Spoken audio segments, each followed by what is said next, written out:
തതഃ പ്രഭാതേ വിമലേ ധാർത്തരാഷ്ട്രേണ ചോദിതാഃ ദുര്യോധനേന രാജാനഃ പ്രയയുഃ പാണ്ഡവാൻ പ്രതി. വളരെ വ്യക്തമായിട്ട് പറയുന്നു ആര്? വ്യാസദേവൻ. തതഃ പ്രഭാതേ വിമലേ ധാർത്തരാഷ്ട്രേണ ചോദിതാഃ ദുര്യോധനേന രാജാനഃ പ്രയയുഃ പാണ്ഡവാൻ പ്രതി. പ്രഭാതേ വിമലേ, ശുദ്ധമായിരിക്കുന്ന പ്രഭാതം വന്നെത്തിയപ്പോൾ ധാർത്തരാഷ്ട്രേണ ചോദിതാഃ, ദുര്യോധനാൽ പ്രേരിപ്പിക്കപ്പെട്ട് ആവേശിപ്പിക്കപ്പെട്ട് നയിക്കപ്പെട്ട് ദുര്യോധനേന രാജാനഃ പ്രയയുഃ പാണ്ഡവാൻ പ്രതി, പാണ്ഡവന്മാരോട് പൊരുതണം എന്നുള്ള ഉദ്ദേശത്തോടു കൂടി അവിടെയുള്ള രാജാക്കന്മാരെല്ലാവരും ഉത്സാഹത്തിമിർപ്പോടുകൂടി നല്ല ചൊടിയും ഉത്സാഹവും ആർത്തെരമ്പി അങ്ങോട്ട് പോയി പാണ്ഡവന്മാർക്ക് നേരെ. ആപ്ലാവ്യശുചയഃ സർവേ സ്രഗ്വിണഃ ശുക്ലവാസസഃ ഗൃഹീതശസ്ത്രാധ്വജിനഃ സ്വസ്തി വാച്യ ഹുതാഗ്നയഃ. നിങ്ങളിതൊക്കെ മനസ്സിലാക്കണം. ഒരു ദേവസന്നിധിയിൽ എല്ലാവരും വരും. അവിടെ നല്ലവരും വരും, അങ്ങനെ അല്ലാത്തവരും വരും, കള്ളനും വരും, പോലീസുകാരനും വരും. എല്ലാവരും പ്രാർത്ഥിക്കും. എന്തിനാ പ്രാർത്ഥിക്കുക? അവരവർ സുരക്ഷിതരാവണം, നമ്മുടെ കാര്യം ജയിക്കണം. പോലീസുകാർക്ക് നോട്ടീസ് കിട്ടിയിട്ടുണ്ടാവും ഒരു കള്ളനെ പിടിക്കണം ഇത്ര തീയതിക്കുള്ളിൽ നിന്ന്. അതേ കള്ളൻ അവിടെ വരും. എങ്ങനെയെങ്കിലും പോലീസ് കരങ്ങളിൽ പെടാതെ കഴിച്ചു കൂട്ടണമെന്ന് അയാളും പറയും. അപ്പം എവിടെ അതിൻ്റെ സത്യം? ആരാ പറയാൻ? അതാണല്ലോ ഈ ധർമ്മം ജയിക്കുമെന്ന് പറയുന്നത്. പോലീസുകാരൻ്റെ അപേക്ഷയെ ദേവൻ സ്വീകരിക്കുമോ അതോ കള്ളൻ്റെ അപേക്ഷയെ സ്വീകരിക്കുമോ? ഈ ചോദ്യം എന്നുള്ളതാണ്. ഒരു മഹാഭാരത യുദ്ധത്തിൽ മാത്രമല്ല, ദുഷ്ടന്മാരും ശിഷ്ടന്മാരും ഒരുപോലെ വരും. ഒരേ ദേവസന്നിധിയിൽ ഒരേ ഗംഗയിൽ ചെന്ന് കുളിക്കും, ഒരേ ചതുർധാമങ്ങൾ ദർശിക്കും, സപ്തനദികളിലും പോയിട്ട് ദർശിക്കും, സ്നാനം ചെയ്യും. പക്ഷെ അവരവരുടെ ഉദ്ദേശങ്ങൾ വേറെ വേറെയാ. നിങ്ങൾ എന്തു പറയുന്നു? ആ ദൈവം ദുഷ്ടന്മാരെ എൻ്റെ അടുത്ത് വന്നു, പുഷ്പങ്ങൾ അർപ്പിച്ചു, വഴിപാട് കഴിച്ചു, ഭണ്ഡാരത്തിൽ ധാരാളം കാശിട്ടു, 41 ദിവസം വ്രതം ഇരുന്നു, അതുകൊണ്ട് അവൻ്റെ ദുഷ്ടത സഫലമാവണമെന്ന് വിചാരിക്കാൻ ദൈവത്തിന് പറ്റുമോ? അപ്പം നല്ല പോലെ മനസ്സിലാക്കണം. ഇവിടെ ഇവരെന്താ ചെയ്ത്? ആപ്ലാവ്യശുചയഃ സർവേ സ്രഗ്വിണഃ ശുക്ലവാസസഃ ഗൃഹീതശസ്ത്രാധ്വജിനഃ സ്വസ്തി വാച്യ ഹുതാഗ്നയഃ സർവേ ബ്രഹ്മവിദഃശൂരാഃ സർവേ സുചരിതവ്രതാഃ സർവേ വർമ്മഭൃതശ്ചൈവ സർവേ ചാഹവലക്ഷണാഃ ആഹവേഷു പരാൻ ലോകാൻ ജിഗീഷന്തോ മഹാബലാഃ ഏകാഗ്രമനസഃ സർവേ ശ്രദ്ധധാനാഃ പരസ്പരം. ഇങ്ങനെയാ വിവരിച്ചിരിക്കുന്നത്. ആര്? വ്യാസദേവൻ. ആപ്ലാവ്യശുചയഃ സർവേ, വെളുപ്പാൻ കാലത്ത് നേരത്തെ എണീറ്റ് കുളിച്ചു അത്രേ. സ്രഗ്വിണഃ ശുക്ലവാസസഃ, നല്ല ശുഭ്രമായി വെളുത്ത വസ്ത്രം ധരിച്ചു. സ്രഗ്വിണഃ, കഴുത്തിൽ മാലയും ചാർത്തി. സാധാരണ എപ്പോഴാണ് മാല ചാർത്തുക? വിവാഹവേളയിലും അതേമാതിരിയുള്ള അഭിഷേകാദി സമയങ്ങളിലൊക്കെയാണ്. അപ്പം യുദ്ധം ചെയ്യാൻ പോവുക ക്ഷത്രിയർക്ക് എന്ന് പറഞ്ഞാൽ അത് സങ്കടകരമായിട്ടുള്ള ഒരു പോക്കല്ല, ആഹ്ലാദകരമായിട്ടുള്ളൊരു പോക്കാണ്. ക്ഷത്രിയന്റെ ജീവിതം സഫലമാകുന്നത് പടപൊരുതി പടക്കളത്തിൽ ഒന്നിലോ ശത്രുവിനെ ധ്വംസിച്ച് താൻ മാത്രം ബാക്കി വരണം, അല്ലെങ്കിലോ ആ യുദ്ധത്തിൽ ആ പടയിൽ താൻ മരിച്ചങ്ങോട്ട് വീഴണം. അപ്പം കരഞ്ഞുകൊണ്ടല്ല ക്ഷത്രിയന്മാർ പടക്കളത്തിലേക്ക് പോവുക, ചിരിച്ചുകൊണ്ട് തന്നെയാ പോവുക, ഉത്സാഹത്തോടു കൂടിയാ പോവുക. അവർക്ക് വീരസ്വർഗം കിട്ടുക മരിച്ചാൽ. ജയിച്ചാലോ ഇഹലോകത്ത് തന്നെ സ്വർഗമായി. അപ്പം അവർ മാലയൊക്കെ അണിഞ്ഞ് വെളുത്ത വസ്ത്രം ധരിച്ച് വെളുപ്പാങ്കാലത്ത് നല്ല പോലെ കുളിച്ച് ഊക്കൊക്കെ കഴിച്ച് ഗൃഹീതശസ്ത്രാധ്വജിനഃ, അവരുടെ കൊടിക്കൂറയൊക്കെ അസലായി പറപ്പിച്ചുകൊണ്ട് കെട്ടി ഗംഭീരായിട്ടാണ് പോണത്. ഓരോരുത്തർക്കും ഓരോ തരത്തിലുള്ള കൊടിക്കൂറയാണ്. ഗൃഹീതശസ്ത്രാഹ, ആവനാഴിയുണ്ട്. ആ ആവനാഴിയിൽ ഏറ്റവും നല്ല നല്ല അമ്പുകൾ നല്ല പോലെ തിരികെ വെച്ചിട്ടാണ് പുറപ്പെടുന്നത്. സ്വസ്തി വാച്യ ഹുതാഗ്നയഃ, വേണ്ടതുപോലെ അഗ്നിക്ക് ഹോമം നടത്തി ഞങ്ങളുടെ വിജയത്തിന് വേണ്ടി എല്ലാം ചെയ്യണേ അഗ്നിഭഗവാനെ എന്ന് പറഞ്ഞ് ഇന്ദ്രനെയും ചന്ദ്രനെയും ബാക്കി എല്ലാവരെയും തൃപ്തിപ്പെടുത്താനുള്ള മന്ത്രങ്ങളും ആഹുതികളും എല്ലാം വേണ്ടതുപോലെ നടത്തി. എന്നിട്ടോ സർവേ ബ്രഹ്മവിദഃശൂരാഃ സർവേ സുചരിതവ്രതാഃ, ഈ പോകുന്നവർക്ക് എല്ലാവർക്കും ഉണ്ട് അവരുടേതായ നിഷ്ഠയും അവരുടേതായ ചാരിത്ര്യവും ചരിതവും ഒക്കെ. അവർക്കൊക്കെ അറിവുമുണ്ട്. എല്ലാവരും വേദവും ശാസ്ത്രവും പഠിച്ചിട്ടുള്ളവരാണ്. ബ്രഹ്മവിദഃ ശൂരാഃ, നല്ല ശൗര്യം വീര്യം പരാക്രമം ഉത്സാഹം തിമിർപ്പ് ഇതെല്ലാം കാണും. സുചരിതവ്രതാഃ സർവേ വർമ്മഭൃതശ്ചൈവ, എല്ലാവരും നല്ല യുദ്ധച്ചട്ട പോർച്ചട്ട അണിഞ്ഞിട്ടുണ്ട്.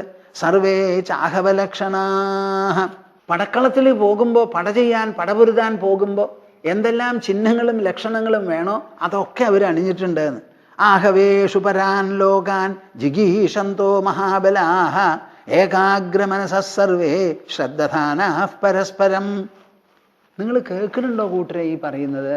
നമുക്കും ഉണ്ടല്ലോ നമ്മുടെ മിലിറ്ററിക്കാര്. ആ മിലിറ്ററിക്കാർക്ക് ഒരേ ഒരു ജോലിയേ ഉള്ളൂ ജീവിതത്തിൽ. എന്താ? അവരിങ്ങനെ ശമ്പളം മേടിച്ചുകൊണ്ടിരിക്കും, PT ഒക്കെ എടുത്തുകൊണ്ടിരിക്കും.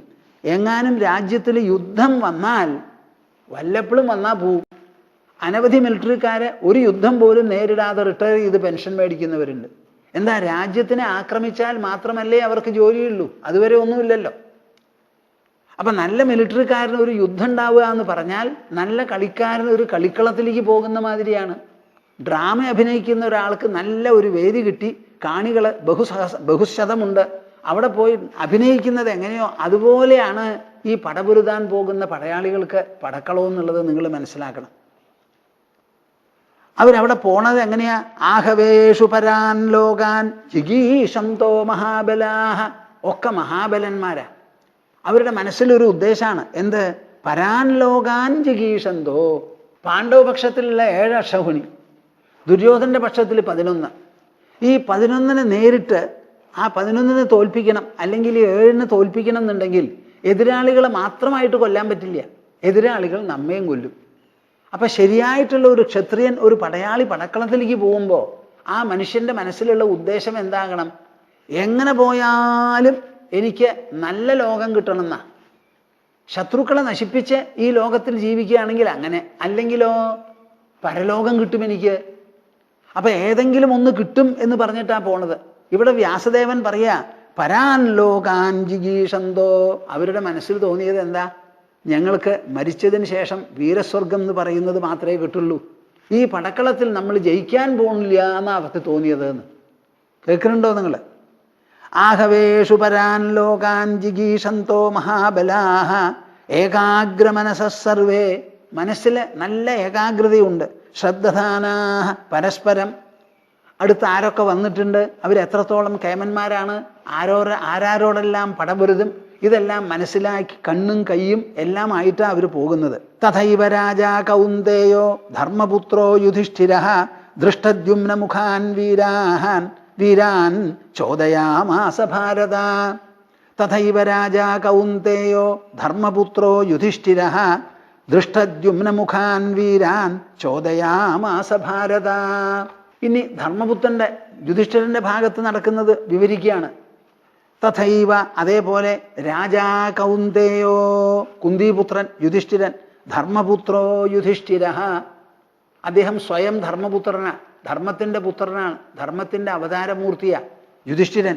ദൃഷ്ടദ്യുമ്ന മുഖാൻ വീരാൻ. ആരാ? കമാൻഡർ ഇൻ ചീഫ്, സേനാധിപതി ദൃഷ്ടദ്യുമ്നനാണ്. അപ്പം ദൃഷ്ടദ്യുമ്നനിൽ നിന്ന് ആരംഭിച്ച് അവിടെ എത്രയെല്ലാം സേനാധിപന്മാരുണ്ടോ, കേമന്മാരുണ്ടോ, അവരെ എല്ലാവരെയും ചോദയാമാസ ഭാരത. എല്ലാവരെയും അവർ പുറപ്പെട്ടു വന്നിരിക്കുന്നു, ഇനി നമുക്കിവിടെ നിൽക്കേണ്ട ചോദ്യമില്ല, പോവുക, നേരിടുക, എല്ലാവരും കൂടി പുറപ്പെടുക, ഒന്നാന്തര അസ്സലായിട്ട് പടപൊരുതണം. ഇത് ജയിക്കണതാവണം നമ്മുടെ ഉദ്ദേശം. ഇത് വെറും നമ്മുടെ ജയമല്ല, ധർമ്മത്തിൻ്റെ ജയമാണ്. ഞാൻ പലപ്പോഴും യുദ്ധം ചെയ്യണ്ട എന്ന് പറഞ്ഞ് പിന്മാറിയിരുന്നവനാണ്. നിവൃത്തിയില്ലാതെ എന്നിൽ അടിച്ചേൽപ്പിച്ചിരിക്കുകയാണ്. ഈ അടിച്ചേൽപ്പിച്ച് കഴിഞ്ഞാൽ ഇനി ഇതിൽ പിൻവാങ്ങണ ചോദ്യമില്ല. അതുകൊണ്ട് നിങ്ങളെല്ലാവരും ദൃഢവ്രതരായി ഏകാഗ്രതയോടുകൂടി, ശത്രുക്കളുടെ എണ്ണം എത്ര വേണമെങ്കിലും ആയിക്കോട്ടെ, നമ്മുടെ എണ്ണം കുറവ് കൂടുതലെന്ന് വിചാരിക്കരുത്. നമ്മുടെ ശക്തി മുഴുവൻ മനസ്സിലാണ്. കൂടുതൽ ശക്തി തരാനുള്ളത് നമ്മുടെ ധർമ്മിഷ്ഠതയാണ്. ആ ധർമ്മിഷ്ഠതയിൽ നമ്മൾ ഒരു കുറവും വരുത്തിയിട്ടില്ല. 5 ഗ്രാമങ്ങൾ മതി എന്ന് വരെ ഞാൻ പറഞ്ഞു. അതും കൂടി സ്വീകരിക്കാതെ യുദ്ധം അടിച്ചേൽപ്പിച്ചിരിക്കുകയാണ്. അപ്പം അടിച്ചേൽപ്പിച്ച യുദ്ധം നേരിടുന്ന സമയത്ത് നമുക്ക് എപ്പോഴും ശക്തി കൂടും. ആ ശക്തിയൊക്കെ സംഭരിച്ചുകൊണ്ട് നിങ്ങളെല്ലാവരും അങ്ങോട്ട് പുറപ്പെടൂ എന്ന് പറഞ്ഞങ്ങോട്ട് പ്രേരിപ്പിച്ചു അത്രേ. ദൃഷ്ടദ്യുമ്ന മുഖാൻ വീരാൻ ചോദയാമാസ ഭാരത. തത്ര ഭേരീ സഹസ്രാണി ശംഖാനാം അയുധാനി ച ന്യവാദയന്ത സംഹൃഷ്ടാഃ സഹസ്രായുധശോനരാഃ. ഇതങ്ങോട്ട് പറയേണ്ടത് കേൾക്കേണ്ട താമസം. തത്ര ഭേരീ സഹസ്രാണി. ഇങ്ങനെയുള്ള വർണ്ണനയൊന്നും അപ്പുറത്തില്ല കേട്ടോ. അതാണ് ഇതിന് വിശേഷം. ആ ധർമ്മഭാഗത്തിൻ്റെ വർണ്ണന വരുമ്പോഴേ അതിൻ്റെ പ്രകടന വിശേഷം എത്രത്തോളമുണ്ട്, ശത്രുക്കളിൽ അത് എന്തുണ്ടാക്കണു എന്നൊക്കെ ആലോചന ഇവിടെയാണ് വർണ്ണന. ഇത് ഒന്നിലധികം സ്ഥലത്തുണ്ട് മഹാഭാരതത്തിൽ. അവിടെ ഭേരീ ശബ്ദങ്ങൾ ധാരാളം മുഴക്കിയത്ര. സഹസ്രാണി ശബ്ദാനാം അയുധാനി ശംഖാനാം അയുധാനിച്ച. കയ്യിലുള്ള ശംഖുകളെ കൂട്ടം കൂട്ടമായിട്ട് എത്രയോ ആയിരക്കണക്കിന് ജനങ്ങൾ വിളിച്ചു അത്രേ. ന്യവാദയന്ത സംഹൃഷ്ടാഹ. അത് വിളിക്കുന്ന സമയത്ത് എങ്ങനെയായിരുന്നു? സംഹൃഷ്ടാഹ. ഔ, വന്നൂല്ലോ അവസാനം.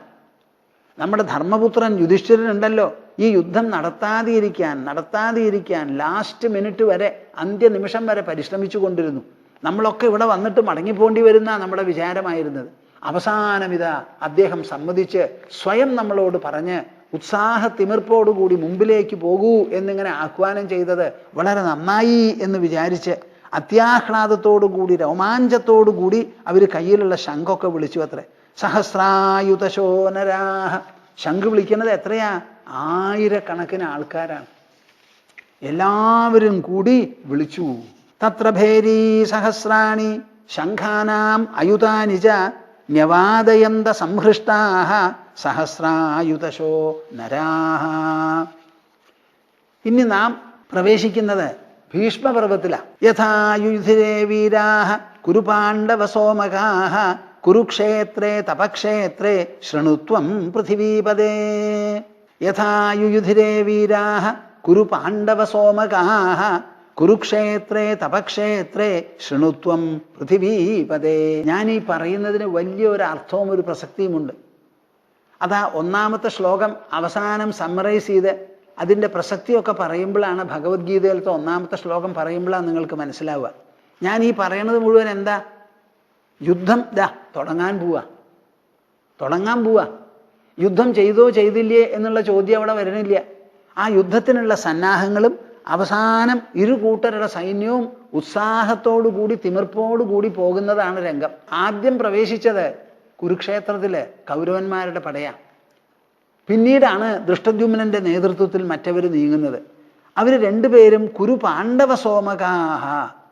കൗരവന്മാരും പാണ്ഡവന്മാരും പാഞ്ചാലന്മാരും എല്ലാവരും കൂടി കുരുക്ഷേത്രേ തപക്ഷേത്രേ. അവിടെ ഒരു വിശേഷണം കൊടുത്തിരിക്കുക. മനുഷ്യരവിടെ സ്വതവേ തപസ്സാണ് ചെയ്യുക. അവിടെ നടക്കാൻ പോകുന്ന യുദ്ധവും വാസ്തവത്തിൽ ഒരു തപസ്സാവണം. ക്ഷത്രിയന്മാർക്ക് യുദ്ധം തപസ്സാണ്. ബ്രാഹ്മണർക്കോ ധ്യാനവും ജപവും അഗ്നികർമ്മങ്ങളുമെല്ലാമാണ് തപസ്. വൈശ്യനുള്ള തപസ്സോ കച്ചവട സ്ഥലത്തും കൃഷിസ്ഥലത്തും ചെന്ന് പകലില്ലാതെ അധ്വാനിക്കുന്നതാണ് വൈശ്യന്റെ തപസ്. ശൂദ്രന്മാർക്കോ അവനവൻ്റെ ഉദ്യോഗം വേണ്ടതുപോലെ ആവശ്യമനുസരിച്ച് യജമാനന്മാരും മേലുദ്യോഗസ്ഥന്മാരും ആവശ്യപ്പെടുന്നതനുസരിച്ച് വ്യഗ്രതയോടുകൂടി ചെയ്യുന്നതാണ് അവർക്ക് തപസ്. തപസ് എന്ന് പറയുന്നത് നമ്മുടെ ഒരു മനോഭാവവും ലക്ഷ്യവുമാണ്. മനസ്സിൻ്റെ ഭാവം കൊണ്ടാണ്, സത്വശുദ്ധി കൊണ്ടാണ്, ഭാവശുദ്ധി കൊണ്ടാണ് തപസ് ഉണ്ടാവുന്നത്. അങ്ങനെ തപസ് രചിക്കാനുള്ള ഒരു ഭൂമിയാണത്. അത് തപസ് പോലെയാണോ ഇരു കൂട്ടരും യുദ്ധം ചെയ്തത് എന്ന് ചോദിച്ചാൽ ഒരു കൂട്ടർ അങ്ങനെ ചെയ്തിട്ടില്ല. മറുകൂട്ടരോ അങ്ങനെ ചെയ്യാൻ പോണു എന്നാണ് സഞ്ജയൻ പറയുന്നത്. കുരുക്ഷേത്രേ തപക്ഷേത്രേ ശൃണുത്വം പൃഥിവീപദേ. അങ്ങ് കേട്ടോളൂ അവിടെ എന്താ ചെയ്തതെന്ന്. തേ അവതീര്യ കുരുക്ഷേത്രം പാണ്ഡവാഹ സഹസോമകാഹ കൗരവാഹ സമവർത്തന്ത ജിഗീഷന്തോ മഹാബലാഹ. തേ അവതീര്യ കുരുക്ഷേത്രം പാണ്ഡവാഹ സഹസോമകാഹ കൗരവാഹ സമവർത്തന്ത ജിഗീഷന്തോ മഹാബലാഹ. കുരുക്ഷേത്രം എന്ന് പറഞ്ഞാൽ വളരെ ഒതുങ്ങിക്കിടക്കുന്ന പരിമിത ഭൂമിയല്ല, വിശാലമായിട്ടുള്ള സ്ഥലമാണ്. അവിടെ രണ്ടു കൂട്ടരും ചെന്നു. പാണ്ഡവാഹ സഹസോമകാഹ, പാഞ്ചാലന്മാരോടുകൂടി പാണ്ഡവന്മാരവിടെ ചെന്നു. കൗരവാഹ സമവർത്തന്ത, ഒപ്പത്തിനൊപ്പം അവിടെ കൗരവന്മാരും ഉണ്ട്. ജിഗീഷന്തോ മഹാബലാഹ, രണ്ടുപേരും ഉദ്ദേശിക്കുന്നത് വിജയമാണ്. ദുര്യോധനന്റെ സേന ഞങ്ങൾ എണ്ണം കൊണ്ട് ധാരാളം വലിപ്പമുണ്ട്. ഭീഷ്മൻ ദ്രോണൻ എല്ലാവരും ഞങ്ങളുടെ കൂടെയാണ്. ശല്യനും ഉണ്ട് ഞങ്ങളുടെ കൂടെ. അതുകൊണ്ട് ഞങ്ങൾക്കാണ് ജയം എന്ന് ഉറപ്പിച്ച് വിചാരിച്ച് ജയം ജയം ജയം ജയം ഇത് മാത്രമേ അവരുടെ മനസ്സിലുള്ളൂ. മറുപക്ഷത്തിലുള്ളവർക്കും അത് തന്നെയാണ്, ജയാഭിലാഷികളാണ് അവർ. അവർ രണ്ടുപേരും അവിടെ പോയി. എന്നിട്ട് എന്തു ചെയ്തു? സമന്ത പഞ്ചകത്തിന് പുറത്തായിട്ട് അവരവരുടെ ശിബിരങ്ങൾ ഉണ്ടാക്കി. യുദ്ധം ഒരു ദിവസമല്ലല്ലോ, 18 ദിവസമാണ് യുദ്ധം നടന്നത്. എത്ര ദിവസം നടക്കുന്നുള്ളത് മുൻകൂട്ടി അറിയാനും പറ്റില്ല. അപ്പോൾ കുറേ ദിവസം അവിടെ താവളങ്ങളെല്ലാം ഉറപ്പിക്കണം. അതിനുവേണ്ടി സമന്ത പഞ്ചകത്തിന് പുറത്താണ് സ്ഥലം തെരഞ്ഞെടുത്ത് ശരിയാക്കിയത്. ശൂന്യാച പൃഥിവീ സർവ ബാലവൃദ്ധാവശേഷിത നിരശ്വ പുരുഷേവാസീത് രഥകുഞ്ചരവർജിത. ശൂന്യാച പൃഥിവീ സർവ ബാലവൃദ്ധാവശേഷിത നിരശ്വ പുരുഷേവാസീത് രഥകുഞ്ചരവർജിത. അവിടെ വന്നിട്ടുള്ളത് എത്രയാ? 45 ലക്ഷം പടയാളികളാണ്. 45 ലക്ഷം പടയാളികൾ ഒരു കുരുക്ഷേത്രത്തിൽ വന്ന് കൂടി എന്നുണ്ടെങ്കിൽ, ഈ ഹസ്തിനപുരം എന്ന് പറയുന്നത് ഇന്ത്യ രാജ്യത്തിൻ്റെ മുഴുവൻ ഭാഗമൊന്നുമല്ല, കുറച്ചൊരു ഭാഗമേ ഉള്ളൂ.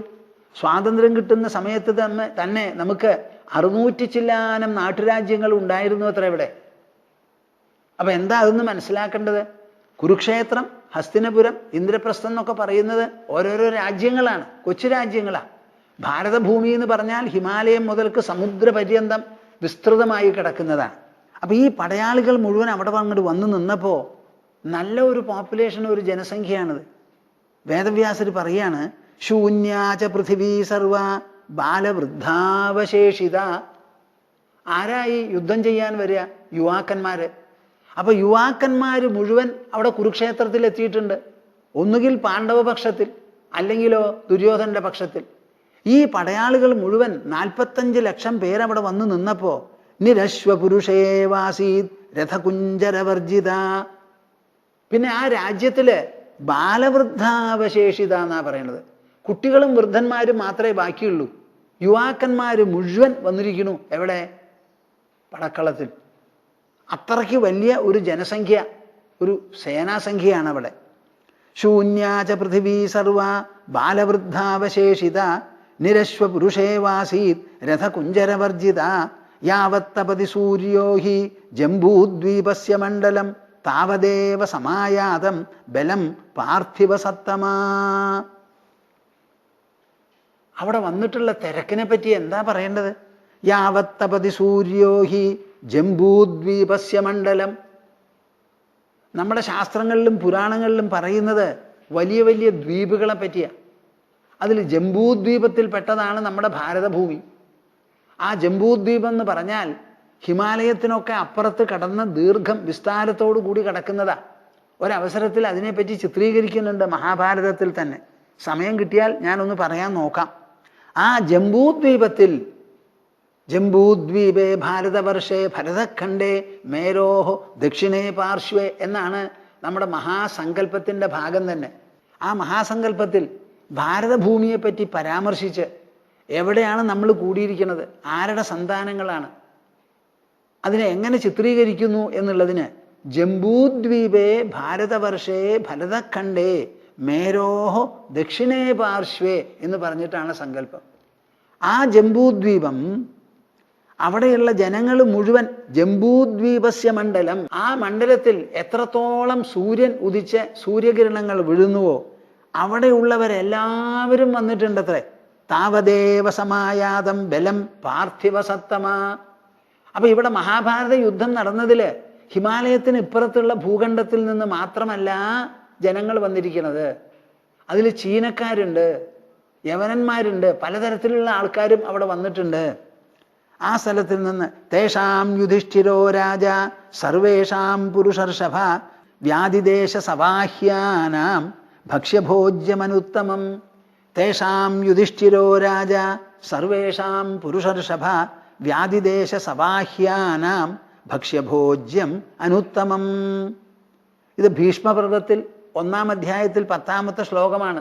യുധിഷ്ഠിര മഹാരാജാവ് ഉണ്ടല്ലോ, ഈ വന്നവർക്ക് മുഴുവൻ ഭക്ഷണം കൊടുക്കണമല്ലോ. ആ ഭക്ഷണം കൊടുത്തതിനെ പറ്റി പറയാണ്. തേഷാം രാജാ യുധിഷ്ഠിര സർവേഷാം എല്ലാവർക്കും വ്യാധിദേശ സവാഹ്യാനാം ആനയുണ്ട്, കുതിരകളുണ്ട്, അവർക്കൊക്കെ ഭക്ഷണം കൊടുക്കണം.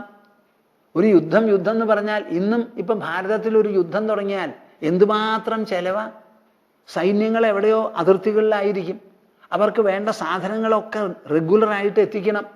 അവിടെ എത്തിക്കുക എന്ന് പറഞ്ഞാൽ പുതിയ നിരത്തുകളിലൂടെ കാട്ടിലൂടെ ആയിരിക്കും, കഷ്ടപ്പെട്ടു പോകണം. എത്ര പെട്രോൾ അതിന് കത്തിക്കേണ്ടി വരും, എത്ര ഡീസൽ കത്തിക്കേണ്ടി വരും, എന്തൊക്കെയായി കൊല്ലങ്ങളായി നമ്മുടെ ഫാക്ടറികളിൽ ഉണ്ടാക്കി വെച്ചിട്ടുള്ള പടക്കോപ്പുകളുണ്ടല്ലോ, ആ സാധനങ്ങൾ മുഴുവൻ 2, 3, 4 ദിവസം കൊണ്ട് ഠാപ്പെന്ന് പൊന്തി അങ്ങോട്ട് പോവും, ഒക്കെ പുകഞ്ഞു പോവും. എത്രയുണ്ട് എന്നുള്ളത് നമുക്ക് പറയാൻ പറ്റില്ല. യുദ്ധം നീണ്ടു നിന്നാൽ ഉണ്ടാക്കിയത് ചിലപ്പോൾ പോരാതെ വരും. യുദ്ധം എന്ന് പറഞ്ഞാൽ നടക്കുന്നത് അവിടെയാണെങ്കിലും സർവ്വജനങ്ങളുടെ മനസ്സിലും ഹൃദയത്തിലും നിത്യജീവിതത്തിലുമാണ് ആ പൊരിച്ചിൽ നടക്കുക. അപ്പൊ ഈ വന്ന ആനകളെയും കുതിരകളെയും എല്ലാം ഒരു പുതിയ സ്ഥലത്ത് വന്ന് എത്തിയിട്ടുണ്ട്. അവിടെ എന്തൊക്കെ സൗകര്യങ്ങൾ ഉണ്ടാവും? അവിടെ എല്ലാവരെയും വ്യാധിജേഷ സവാഹ്യാനാം ഭക്ഷ്യഭോജ്യം അനുത്തമം, ഇവർക്ക് എല്ലാവർക്കും വേണ്ട സൗകര്യങ്ങളും സജ്ജീകരണങ്ങളും അവിടെ ഉണ്ടായിരുന്നു.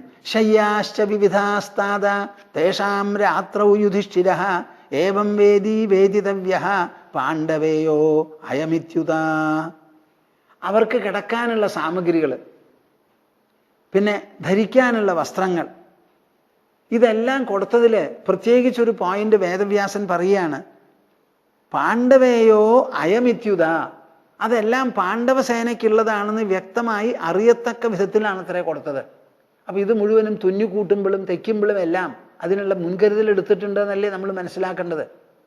കാര്യം ഒരു ഭാഗത്ത് സന്ധി സംഭാഷണത്തിന് വേണ്ടി പലരെയും പറഞ്ഞയച്ചു, പലതും ചെയ്യുന്നുണ്ടെങ്കിലും യുദ്ധത്തിനുള്ള സന്നാഹങ്ങളിൽ ഒരു കുറവും വരുത്തിയിട്ടില്ല. ഏവം വേദി വേദിതവ്യഃ പാണ്ഡവേയോ അയമിത്യുത അഭിജ്ഞാനാനി സർവേഷാം സംജ്ഞാശ്ചാഭരണാനി ച യോജയാമാസ കൗരവ്യോ യുദ്ധകാല ഉപസ്ഥിതേ.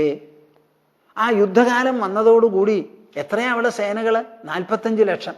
അവർ തമ്മിൽ പൊരുതുന്ന സമയത്ത് പാണ്ഡവസേന ഇന്നതാണെന്ന് മനസ്സിലാക്കണമല്ലോ. ഈ പോലീസുകാർക്കും മിലിറ്ററിക്കാർക്കും ഒക്കെ എന്തിനാ യൂണിഫോം? ഒരു തിരക്കിൽ ചെന്നു, പോലീസുകാർ അവിടെ എവിടെയാ നിൽക്കുക. തമ്മിൽ അടിക്കാതെ ഇരിക്കണമെങ്കിൽ അവർക്ക് യൂണിഫോം വേണം, അപ്പോഴേ തിരിച്ചറിയാൻ പറ്റുള്ളൂ. അപ്പൊ യൂണിഫോം എന്ന് പറയുന്നത് വെറുതെ അല്ല, അതൊരു ലക്ഷറിയോ ഒരു ഇതൊന്നുമല്ല, അത്യന്താപേക്ഷിതമായിട്ടുള്ളതാണ്. അപ്പൊ അവരെ തിരിച്ചറിയാൻ പറ്റിയ തരത്തില് അഭിജ്ഞാനാനി സർവേഷാം, അവർക്ക് പരസ്പരം സംസാരിക്കാനുള്ള കോഡ് വരെ ഉണ്ടാക്കി കൊടുത്തു എന്ന് വേണം നമുക്ക് മനസ്സിലാക്കാൻ. സംജ്ഞാശ്ചാഭരണാനിജ, അവർ അണിഞ്ഞിട്ടുള്ള പടക്കോപ്പിന്റെ കൂട്ടത്തിൽ ആഭരണങ്ങൾ ഉണ്ടെങ്കിൽ അതും കണ്ടാൽ ഇത് പാണ്ഡവസേനയാണെന്ന് മനസ്സിലാക്കണം. പേരും കൊടുത്തു. യോജയാമാസ കൗരവ്യോ യുദ്ധകാല ഉപസ്ഥിതേ. ഒരു യുദ്ധകാലം വന്നാൽ എന്തെല്ലാം നടത്തണമെന്ന് നിങ്ങൾ ആലോചിച്ചോളൂ. നമ്മൾ ആരും വിചാരിക്കരുത് ബ്രിട്ടീഷുകാരുടെ കയ്യിൽ നിന്നാണ് നമുക്ക് യൂണിഫോമും മിലിറ്ററിയും ഒക്കെ കിട്ടിയത് എന്നൊന്നും വിചാരിക്കരുത്. അന്നത്തെ കാലത്തും ഉണ്ടായിരുന്നു അഭിജ്ഞാനപത്രം. അഭിജ്ഞാനപത്രം എന്നൊരു പത്രത്തിന്റെ പേര് പറയും. എന്താണത്?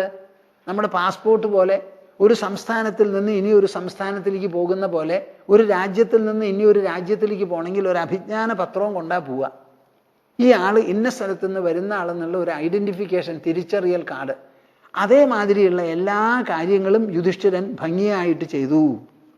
അത്രയും ചെയ്ത് അവരും സന്നിഹിതരായപ്പോൾ ദൃഷ്ട്വാ ധ്വജാഗ്രം പാർത്ഥസ്യ ധാർത്തരാഷ്ട്രോ മഹാമനാഹ സഹ സർവൈഃ മഹീപാലൈഃ പ്രത്യവ്യൂഹത പാണ്ഡവം. ദൃഷ്ട്വാ ധ്വജാഗ്രം പാർത്ഥസ്യ ധാർത്തരാഷ്ട്രോ മഹാമനാഹ. ഇതൊക്കെ ആയിട്ട് പാണ്ഡവസേന തടിച്ചുകൂടി ഒന്നിച്ചങ്ങോട്ട് നിന്നു. അവർ യൂണിഫോമിൽ ഇങ്ങനെ തിളങ്ങണു. അടയാളങ്ങൾ സർവ്വദിക്കിൽ നോക്കിയാലും കാണാം.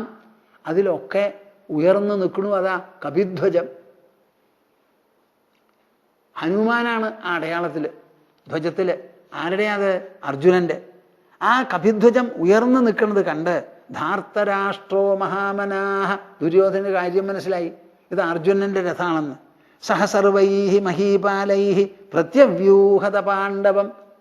ഇനി ഉടനെ നമുക്ക് നമ്മുടെ വ്യൂഹം ചമയ്ക്കാം എന്ന് തീരുമാനിച്ച് ദുര്യോധനം അതിനു വേണ്ട ഓർഡർ കൊടുത്തു. തതപ്രഹൃഷ്ടാം താം സേനാം അഭിവീക്ഷ്യാഥ പാണ്ഡവാഃ ബഭൂവുർ ഹൃഷ്ടമനസോ വാസുദേവശ്ച വീര്യവാൻ. തതപ്രഹൃഷ്ടാം താം സേനാം അഭിവീക്ഷ്യാഥ പാണ്ഡവാഃ ബഭൂവുർ ഹൃഷ്ടമനസോ വാസുദേവശ്ച വീര്യവാൻ. അപ്പൊ ദുര്യോധനൻ തൻ്റെ സേനയെ ഒരു പ്രതിവ്യൂഹം ചമയ്ക്കുകയാണല്ലോ ചെയ്തത്.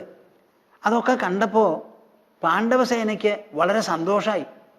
ആ സന്തുഷ്ടരായിരിക്കുന്ന സേനയെ കണ്ട് തതഃ പ്രഹൃഷ്ടാം താം സേനാം അഭിവീക്ഷ്യാഥ പാണ്ഡവാഃ ബഭൂവുർ ഹൃഷ്ടമനസോ വാസുദേവശ്ച വീര്യവാൻ. അവരവരുടെ കൂടെ വന്നിട്ടുള്ള പടയാളികൾ സന്തോഷത്തോടുകൂടി, ആഹ്ലാദത്തിമിർപ്പോടുകൂടി, യുദ്ധവാഞ്ചയോടുകൂടി, അങ്ങനെ ഉത്സാഹത്തോടു കൂടി നിൽക്കുമ്പോഴേ സേനാധിപന്മാർക്കും സന്തോഷമുള്ളൂ. അപ്പൊ പാണ്ഡവന്മാരുടെ കൂടെ നിൽക്കുന്ന സേന എണ്ണത്തിൽ കുറവാണെങ്കിലും അവരുടെ ഉത്സാഹവും തിമിർപ്പും കണ്ടപ്പോൾ എല്ലാവർക്കും സന്തോഷമായി അത്രേ. ആർക്ക്? പാണ്ഡവന്മാർക്ക്. ബഭൂവർ ഹൃഷ്ടമനസോ വാസുദേവശ്ച വീര്യവാൻ. കൃഷ്ണനും വളരെ സന്തോഷമായി. നമ്മുടെ സേന വളരെ സജ്ജമാണ്, പേടിക്കണമൊന്നുമില്ല, അവര് ഉത്സാഹത്തോടു കൂടി തന്നെയായിരിക്കുന്നത്.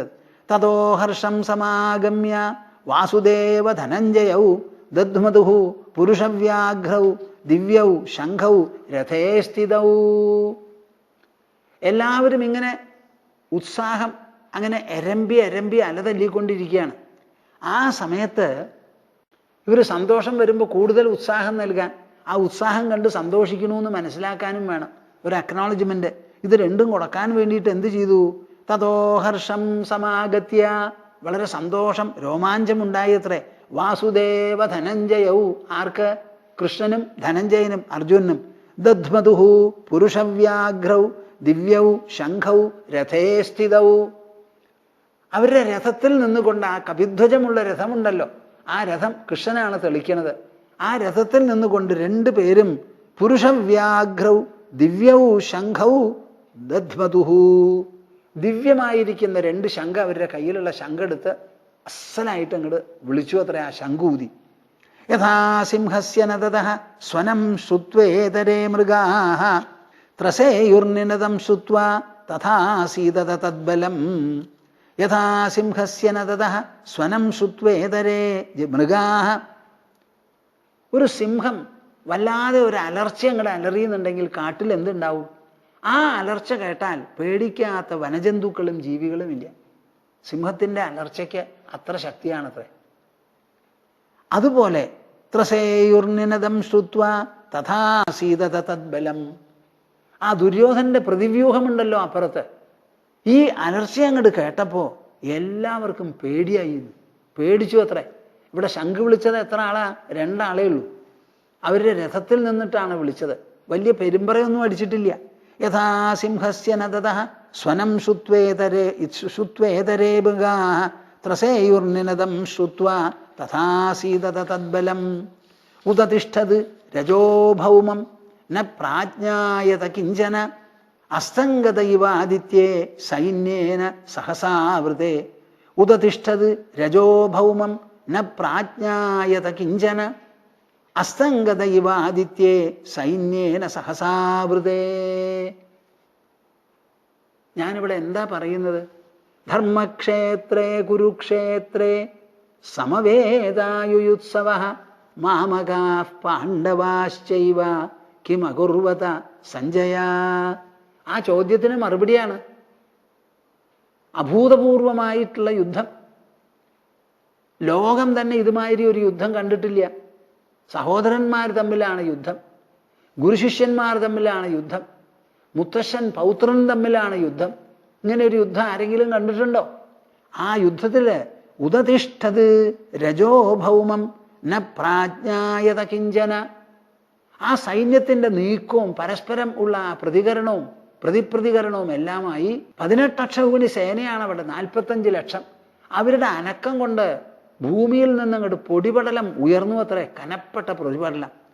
അസ്തംഗത ഇവ ആദിത്യേ സൈന്യേന സഹസാവൃതേ.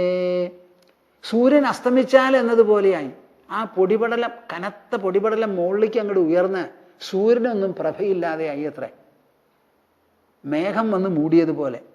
വവർഷ തത്ര പർജന്യോ മാംസശോണിത വൃഷ്ടിമാൻ ദിക്ഷു സർവാണി സൈന്യാനി തദ്ഭുതമിവാഭവത്. ഇതാണ് പറയുന്നത്. ഭൂമിയിൽ നടക്കുന്ന കാര്യങ്ങൾ മുഴുവൻ നമ്മൾ അറിഞ്ഞും കൊണ്ടും പടം പിടിച്ചുകൊണ്ടും മാത്രമേ ഉള്ളൂ എന്ന് നിങ്ങൾ വിചാരിക്കരുത്. ഇത്രയധികം മനുഷ്യരെ ഈശ്വരനോ പ്രകൃതിയോ സൃഷ്ടിച്ചതിൽ വെച്ച് ഏറ്റവും ഉത്കൃഷ്ടമായിട്ടുള്ള സൃഷ്ടിയാണ് മനുഷ്യൻ. ആ മനുഷ്യന്റെ എത്ര ഹൃദയവും എത്ര തലയുമാണ് അവിടെ വന്നിരിക്കുന്നത്? 45 ലക്ഷം. ഈ 45 ലക്ഷം ജനങ്ങൾ കൂടി കൂട്ടായി ഒരു കൃത്യം ചെയ്യാൻ പോവുക. ഈ പ്രവർത്തിക്കുന്ന പ്രവൃത്തി ഭൂമിയെയും ഭൂമിക്ക് ചുറ്റുമുള്ള അന്തരീക്ഷത്തെയും എല്ലാറ്റിനെയും ബാധിക്കും. അപ്പം അവിടെ നടക്കാൻ പോകുന്ന സംഭവം എന്താന്ന് പ്രകൃതി വരെ മനസ്സിലാക്കിയതിനു ശേഷം ഭൂമിപടലം മനുഷ്യരുണ്ടാക്കി. അതിന് പ്രതികരണം എന്നുള്ള നിലയ്ക്ക് അന്തരീക്ഷത്തിൽ നിന്ന് വന്നു അത്രേ മഴ. ഭൂമിയിൽ നടക്കുന്ന സംഭവങ്ങൾ, പ്രത്യേകിച്ചും വളരെ വിസ്തൃതമായിരിക്കുന്ന മനുഷ്യരാശിയെ സംബന്ധിക്കുന്നതും ഉൾപ്പെടുന്നതും അത് ഒറ്റതിരിച്ച് നടക്കുന്നതല്ല. അതിന് അന്തരീക്ഷത്തോടുകൂടി വളരെ ബന്ധമുണ്ട്, പ്രകൃതിയോട് ബന്ധമുണ്ട്. അപ്പൊ പൊടിപടലം മനുഷ്യരാണ് രചിച്ചത്, സേന. ആ പൊടിപടലത്തിന് അപ്പുറത്ത് ഉയർന്ന മേഖലകളിൽ നിന്ന് പെട്ടെന്നു അത്രേ വവർഷതത്ര പർജന്യോ മാംസശോണിത വൃഷ്ടിമാൻ ദിക്ഷു സർവാണി സൈന്യാനി തദ്ഭുതം ഇവാഭവത്. ഈ സേനയെ മുഴുവനും അത്ഭുതപ്പെടുത്തിക്കൊണ്ട് ആശ്ചര്യസ്തബ്ധരാക്കും വിധം അവിടുന്ന് മഴ പെയ്തു അത്രേ. എങ്ങനത്തെ മഴ? മാംസശോണിത വൃഷ്ടിമാൻ, മാംസകഷ്ണങ്ങളും ചോരയുമെല്ലാമായിട്ടുള്ള ഒരു മഴ. ഇതെന്താപ്പത്? ഇവിടെ നടക്കാൻ പോകുന്നത് യുദ്ധമാണ്. ആ യുദ്ധം നടക്കുന്നതിന് മുമ്പ് പ്രകൃതി തന്നെ ഒരു മുന്നറിയിപ്പ് നൽകുക. ഇവിടെ ഇനി ഉണ്ടാവാൻ പോകുന്നത് നമുക്കാർക്കും പ്രതീക്ഷിക്കാൻ വയ്യാത്തത്ര ഒരു ദുരന്തമാണ് സംഭവിക്കാൻ പോണത്. ഈ ദുരന്തത്തിൽ നല്ല മനുഷ്യർക്ക് നല്ല മനസ്സോടുകൂടി നല്ല മാതിരി ഈശ്വരനെ ആശ്രയിച്ചാൽ മാത്രമേ ഇതിലിവിടെ നേട്ടമുണ്ടാവാൻ പോണുള്ളൂ. ഇത് ഒറ്റയ്ക്കൊറ്റയ്ക്ക് ഓരോരുത്തരും വന്ന് രചിച്ചു എന്ന് വിചാരിക്കരുത്. എല്ലാവരുടെ മനസ്സിനെയും ഒരേപോലെ ഇളക്കി മറിച്ച് ചിലർ ദുര്യോധന പക്ഷത്തിലും ചിലർ യുധിഷ്ഠിര പക്ഷത്തിലും വന്നങ്ങോട്ട് നിന്നു. അങ്ങനെ എല്ലാവരെയും ഇങ്ങനെ കൊണ്ടുവന്ന് നിർത്തുന്നത് പ്രകൃതിയുടെ ഒരു തരംഗമാണ്. ആ തരംഗം ഇവിടെ നമ്മുടെ ഇലക്ഷനിൽ പോലും കാണാറില്ലേ? എന്ത്? ഇതുവരെ ജയിച്ചിട്ടുള്ള ഒരു പാർട്ടി ഉണ്ടാവും, പെട്ടെന്ന് കാണാം ജനങ്ങളുടെ മനസ്സൊക്കെ അങ്ങോട്ട് മാറി പുതിയതായിട്ട്. ഇപ്പൊ ഇന്നത്തെ വർത്തമാന പത്രത്തിൽ എന്താ കാണുന്നത്? പോയി വന്നു എന്നൊക്കെയാണ് കാണുന്നത്. അപ്പോൾ നമ്മളറിയാതെ ഈ ലോകത്തിൽ മനുഷ്യരാശിയിൽ പ്രവർത്തിക്കുന്ന ഒരു വിശേഷപ്പെട്ട പ്രകൃതി തരംഗം, ഉത്തുംഗമായ ഉയർന്ന ഒരു തരംഗമുണ്ട്. ആ തരംഗത്തിൻ്റെ പ്രതികരണമാണ് നമുക്കിവിടെ മനസ്സിലാക്കുന്നത്. പെട്ടെന്ന് മോളിന്ന് മാംസവും രക്തവുമൊക്കെ അങ്ങോട്ട് മഴ പോലെ പെയ്തു അത്രേ. ഇത്രയുമായി. ഇനിയിപ്പോൾ അവിടെ എന്തു വേണം? യുദ്ധം നടക്കണം. അപ്പം യുദ്ധം നടക്കണം എന്ന് പറഞ്ഞാൽ രണ്ടുപേരും തമ്മിൽ എതിരിടുന്ന ഒരു യുദ്ധമാണ്. ആ എതിരിടുന്ന യുദ്ധത്തിൽ നല്ല ഒരു വ്യവസ്ഥ ഉണ്ടെങ്കിലേ പറ്റുള്ളൂ. ആ വ്യവസ്ഥ ഇരുകൂട്ടരും സമ്മതിച്ചിട്ടുള്ള വ്യവസ്ഥകളാണ്. അപ്പോൾ യുദ്ധം അനിവാര്യമാണെന്ന് വന്നുല്ലോ. എല്ലാവരും വന്നു, അണിനിരന്നു, വ്യൂഹം പ്രത്യൂഹങ്ങളെല്ലാം ആയി. എന്നിട്ടും അവർ തീരുമാനിക്കുകയാണ്, നമ്മൾ ഈ യുദ്ധത്തിന് പുറപ്പെടുന്നതിന് മുൻപ് നമുക്ക് തമ്മിലെ വ്യവസ്ഥകൾ വേണം. കാര്യം യുദ്ധം അനിവാര്യമാണ്, യുദ്ധം ചെയ്യാൻ പടയാളികളുണ്ട്. പക്ഷേ അത് ആ പടക്കളത്തിൽ വന്ന് നിൽക്കുന്ന പടയാളികളിൽ മാത്രം ഒതുങ്ങി നിൽക്കണം ആ യുദ്ധം. അവിടുന്ന് അങ്ങോട്ട് ഒരു ശരം പുറത്തേക്ക് പോകരുത്. പടയാളികൾക്കുള്ളിലും പട ചെയ്യാതെ പടയെ സഹായിക്കുന്നവരുണ്ടാവും, പടയാളികളെ സഹായിക്കാനുള്ളവർ. അവരൊരൊറ്റ ആളെ നമ്മൾ ഈ യുദ്ധത്തിൽ ഉൾപ്പെടുത്തരുത്. അന്യോന്യം യുദ്ധം ചെയ്യാൻ തയ്യാറായി മാറും ശരവുമൊക്കെയായി വന്നിട്ടുള്ളവർ തമ്മിലേ ഈ യുദ്ധം നടക്കാൻ പാടുള്ളൂ എന്ന്. ആ ഒരു വ്യവസ്ഥ വയ്ക്കണം എന്ന് പറഞ്ഞ് അതിനൊരു നിശ്ചയങ്ങളും വ്യവസ്ഥകളും ഉണ്ടാക്കിയത്ര അവർ. ഉഭയ സൈന്യേ ച രാജേന്ദ്ര യുദ്ധായ മുദിതേ ഭൃശം കുരുക്ഷേത്രേ സ്ഥിതേയത്തെ സാഗരക്ഷുഭിതോപമേ തയോസ്തു സേനയോരാസീത് അദ്ഭുത സതുസംഗമഃ യുഗാന്തേ സമനുപ്രാപ്തേ ദ്വയോഃ സാഗരയോരിവ. വ്യാസമഹർഷിയാണല്ലോ എഴുതുന്നത്. അദ്ദേഹത്തിൻ്റെ എഴുത്തിൻ്റെ വൈഭവം എല്ലാ രംഗത്തിലും ചിത്രീകരണത്തിലും കാണാം. അദ്ദേഹം ഉപയോഗിക്കുന്ന വാക്കുകൾ, അതിന് ഉപോദ്ബലകമായി അവതരിപ്പിക്കുന്ന സാദൃശ്യങ്ങൾ, ഉപമകൾ, അതുവഴിക്ക് ജനമനസ്സിനെ, അനുവാചകന്റെ മനസ്സിനെ എവിടേക്കൊക്കെ ഉയർത്തണമോ, എവിടേക്കൊക്കെ വിസ്തൃതമാക്കി തീർക്കണമോ അതിനുള്ള തയ്യാറെടുപ്പൊക്കെ ആ എഴുത്തിലുണ്ടാവും. ഈ എഴുത്തിലൂടെയാണ് നമ്മുടെ ഭാരത പ്രജകളിൽ ധർമ്മം, അർത്ഥം, കാമം, മോക്ഷം എന്ന് പറയുന്ന 4 പുരുഷാർത്ഥങ്ങൾ സ്ഥിരപ്രതിഷ്ഠമായിരിക്കുന്നത്. എന്തെല്ലാം ചിത്രീകരണമുണ്ടോ ആ ചിത്രീകരണത്തിൽ ഒരു ഭാഗത്ത് വ്യക്തി, പിന്നെ ഒരു ഭാഗത്ത് സ്ഥലം, പിന്നെ ഒരു ഭാഗത്ത് സംഭവം, അപ്പുറത്ത് സംവാദം, ഇതെല്ലാം കൂട്ടിച്ചേർത്തിട്ടുള്ള അവതരണം മാത്രമേ മനുഷ്യർക്ക് രുചിയോടുകൂടി, സാദൃശ്യത്തോടുകൂടി, തന്മയത്വത്തോടുകൂടി വായിച്ച് അവനവൻ്റെ ജീവിതത്തിൽ അയവറക്കി അനുധാവനം ചെയ്യാൻ പറ്റുള്ളൂ. അതാണ് ഉപനിഷത്തുകളിലുള്ള ദാർശനിക ചർച്ചകൾ വിട്ട് ഇതിഹാസം എന്ന ഒരു അവതരണം തന്നെ, ഒരു ശൈലി തന്നെ ഇവിടെ രൂപപ്പെട്ടത്. യുധിഷ്ഠിരൻ എന്ന് പറയുമ്പോൾ നമ്മുടെ മനസ്സിൽ ധർമ്മത്തിൻ്റെ പ്രതിനിധി, കടുകട അതിൽ നിന്ന് ഭ്രംശിക്കില്ല എന്നൊരാളെ പറ്റിയിട്ടുള്ള ഒരു ഓർമ്മയാ വരിക. അവൻ ഒരു യുധിഷ്ഠിരനാവാൻ പോവുക എന്ന് പറഞ്ഞ് കളിപ്പിച്ചും കൂടി നമ്മൾ സംസാരിക്കാറുണ്ട്. അപ്പോൾ ഈ നരേഷന്, ഈ ചിത്രീകരണത്തിന്, വലിയ ആഖ്യാനത്തിന് വലിയ ശക്തിയാണ്. അപ്പം അദ്ദേഹം പറയാണ്, ഉഭയ സൈന്യേ ച രാജേന്ദ്ര യുദ്ധായ മുദിതേ ഭൃശം കുരുക്ഷേത്രേ സ്ഥിതേയത്തെ സാഗരക്ഷുഭിതോപമേ. ആ കുരുക്ഷേത്രം സമുദ്രത്തിൽ ഒരു ക്ഷോഭം വന്നു. ഇപ്പൊ സുനാമി എന്നൊക്കെ പറയുന്നുണ്ടല്ലോ, ബോർ ടൈഡ് എന്നൊക്കെ പറയുന്നില്ലേ സമുദ്രത്തില്. അതേമാതിരിയുള്ള ക്ഷോഭം വന്നാൽ എങ്ങനെയോ അതുപോലെയായി ഈ കുരുക്ഷേത്രം. കുരുക്ഷേത്രേ സ്ഥിതേയത്തെ സാഗരക്ഷുഭിതോപമേ തയോസ്തു സേനയോരാസീത് അദ്ഭുത സതുസംഗമഃ യുഗാന്തേ സമനുപ്രാപ്തേ ദ്വയോഹോ സാഗരയോരിവ. ഒരു യുഗം എന്ന് പറഞ്ഞാൽ വലിയ ഒരു കാലദൈർഘ്യമാണ്. അതിൻ്റെ അവസാനത്തിൽ ഈ പ്രപഞ്ചത്തിൽ ചില മാറ്റങ്ങളൊക്കെ വരാറുണ്ട്. ഈ പ്രപഞ്ചത്തിൽ സർവ്വതും ചാക്രികമാണ്. ഇവിടെ സ്ട്രെയിറ്റ് ലൈൻ എന്ന് പറഞ്ഞിട്ട് ഒരു ലൈൻ ഒരിക്കലും ഇല്ല. ഒരാൾ ഒരു സ്ഥലത്തു നിന്ന് പുറപ്പെട്ട് നേരെ നടന്നാൽ ഈ ഭൂമിയിൽ പുറപ്പെട്ട സ്ഥലത്ത് തന്നെ വന്ന് എത്തിച്ചേരുന്ന സാധാരണ കുട്ടികളെ പറഞ്ഞ് പഠിപ്പിക്കാറുണ്ട്. എന്താ കാരണം? ഭൂമി ഉരുണ്ടതാ, ഇവിടുന്ന് പുറപ്പെട്ടു ഇങ്ങനെ പോയി പോയി പോയി പോയി പോയി പോയി പോയി ഇവിടെ തന്നെ വന്നു നിന്നു. അപ്പം നമ്മുടെ സമയമൊന്നും ദീർഘത്തിൽ പോണതല്ല, ഒക്കെ ആവർത്തന രൂപത്തിലാണ്. ഭൂമി എന്താ ചെയ്യണത്? അതിൻ്റെ അച്ചുതണ്ടിൽ കിടന്ന് ഇങ്ങനെ തിരിയണു. ഒരു തിരിച്ചൽ മുഴുവനാക്കാൻ 24 മണിക്കൂറാണ്. സൂര്യന് ചുറ്റും ഇങ്ങനെ തിരിയാനോ ഒരു കൊല്ലോ. അവിടുന്ന് അങ്ങടാണ് നമ്മുടെ സമയഗണനകൾ മുഴുവനും. അപ്പൊ സർവ്വസമയവും നമുക്ക് കാലഗണനകൾ മുഴുവനും ചാക്രികമാണ്, ഇവിടെ ആവർത്തന രൂപത്തിലുള്ളതാണ്. അപ്പൊ യുഗങ്ങൾ കഴിയും തോറും ഇവിടെ വലിയ ഒരു സംഭവം നടക്കും. ഭൂമിയിലും എല്ലാറ്റിലും തന്നെ മാറ്റം വരും. ആ യുഗാന്തത്തിൽ സാഗരം ക്ഷോഭിക്കുന്നത് പോലെയാണത്രേ അന്ന് അവിടെ ഉണ്ടായത്. രണ്ട് സേനയും കൂടി അന്യോന്യം കൂട്ടിമുട്ടി നിൽക്കുകയാണല്ലോ. ഇനിയിപ്പോൾ യുദ്ധം നടക്കാൻ പോവാണ്. അപ്പോൾ ഇവിടുന്നൊന്ന് ഇവിടുന്നൊന്ന്. അപ്പൊ രണ്ടുപേരും കൂടി സമ്മേളിക്കുമ്പോൾ അതൊരു മീറ്റിങ്ങിലുള്ള സമ്മേളനം പോലെയല്ല, അന്യോന്യതയുണ്ട് അവിടെ, എതിർപ്പിന്റെ രൂപത്തിലുള്ള അന്യോന്യത. അത് ഏതുപോലെയാ? ദ്വയോഹോ സാഗരയോരിവ. രണ്ടു സമുദ്രം പോലെയാണത്രേ. രണ്ട് സമുദ്രം ഒന്ന് ഇങ്ങോട്ട് അലതല്ലി വന്നു, ഒന്ന് ഇങ്ങോട്ട് അലതല്ലി വന്നാൽ എന്തായിരിക്കും സ്ഥിതി? ഒന്ന് ആലോചിച്ച് നോക്കൂ. ഒരു സാഗരം ഇനി ഒരു സാഗരവുമായി ബന്ധപ്പെടുന്നത് എപ്പോഴാ? ഒന്ന് തോന്നുകയാണ്, ശരിയാണോ എന്ന് അറിയില്ല, നിങ്ങൾ ആലോചിച്ച് നോക്കിക്കോളൂ. ഈ ഭൂമിയിലെ 3/4 ഭാഗം സമുദ്രമാണല്ലോ. അപ്പം ഈ സമുദ്രത്തിനെ അന്യോന്യം വേറെടുത്ത് നിർത്തുന്നത് ഇടയിലുള്ള കരയാണ്.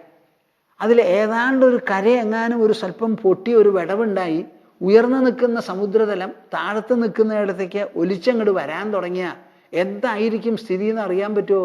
പറ്റില്ല. അതേമാതിരി ഒരു സംഭവം അവിടെ നടക്കാൻ പോകുന്നത്. കൗരവന്മാരുടെ സേന ഒരു സാഗരം, പാണ്ഡവന്മാരുടെ സേന ഇനിയൊരു സാഗരം. ഏത് സാഗരം എങ്ങോട്ടാണ് ഒഴുകാൻ പോണത്, അവസാനം ഏതാണ് ഏതിൽ ലയിക്കുക എന്നുള്ളത് കണ്ടറിയണം. അങ്ങനെയുള്ള ഒരു വിശേഷ സംഭവമാണ് അവിടെ നടക്കാൻ പോകുന്നത്. ദ്വയോഹോ സാഗരയോരിവ ശൂന്യാസീത് പൃഥിവീ സർവ വൃദ്ധബാലാവശേഷിത നിരശ്വ പുരുഷേവാസീത് രഥകുഞ്ചരവർജിതാ തേന സേനാസമൂഹേന സമാനീതേന കൗരവൈഹി. അവിടെ വന്നെത്തിയിട്ടുള്ള സേനയുടെ എണ്ണമുണ്ടല്ലോ, പറയാൻ പറ്റില്ല, അത്ര അധികമാണ്. മുമ്പ് പറഞ്ഞത് മാതിരി ഇനി വൃദ്ധന്മാരും കുട്ടികളും മാത്രമേ ജനസമുദായത്തിൽ അവശേഷിക്കുന്നുള്ളൂ. ബാക്കിയുള്ളവരൊക്കെ അവിടെ എത്തിയിട്ടുണ്ട്. തേന സേനാസമൂഹേന സമാനീതേന കൗരവൈഹി. ഒരു ഭാഗത്ത് ദുര്യോധനന്റെ സേന, പിന്നെ ഒരു ഭാഗത്ത് യുധിഷ്ഠിരന്റെ സേന. ഇവർ രണ്ടുപേരും ചാക്കിട്ട് പിടിച്ച് എല്ലാ സ്ഥലത്തിലുള്ള ആൾക്കാരെയും കൊണ്ടുവന്നിട്ടുണ്ട്. മഹാഭാരതം പറയുന്നത് കേരളത്തിൽ നിന്ന് പോലും നമ്മൾ കുരുക്ഷേത്രത്തിലേക്ക് സേനയെ അയച്ചു എന്നാണ് മഹാഭാരത യുദ്ധത്തിന്. അങ്ങനെ എല്ലാ സ്ഥലത്തിൽ നിന്നുള്ളവരും അവിടെ വന്നെത്തി. തതസ്തേ സമയം ചക്രുഹു കുരുപാണ്ഡവ സോമകാഹ. ഇത്രയും ആയപ്പോൾ അവരൊരു ചാർട്ടർ എഴുതിയുണ്ടാക്കി. നമ്മൾ യുദ്ധം ചെയ്യാൻ പോകുന്നുണ്ടല്ലോ, അവസാനം ഒരാൾ ജയിക്കും, ഒരാൾ തോൽക്കും, അനവധി ആൾക്കാർ മരിക്കും. പക്ഷേ ഈ യുദ്ധത്തിൻ്റെ പേരിൽ ഒരു തരത്തിലുള്ള അക്രമവും ഇവിടെ നടക്കരുത്. നമ്മുടെ യുദ്ധം ശരിക്ക് നീതമായിരിക്കണം, നയിക്കപ്പെടുന്ന ഒരു യുദ്ധമാവണം. അപ്പം അതിൽ വ്യതിചലനങ്ങളോ പാളിച്ചകളോ സംഭവിക്കരുത്. അതുകൊണ്ട് നമ്മൾക്ക് രണ്ടുപേർക്കും കൂടി ഒരു തീരുമാനമെടുക്കുക എന്ന് പറഞ്ഞ് പരസ്പരം നേതാക്കന്മാർ ആലോചിച്ച് തതസ്തേ സമയം ചക്രുഹു കുരു പാണ്ഡവ സോമകാഹ. കൗരവന്മാരും പാണ്ഡവന്മാരും പാഞ്ചാലന്മാരും എല്ലാവരും കൂടി ഒരു രേഖയുണ്ടാക്കി ഒപ്പിട്ടു അത്രേ.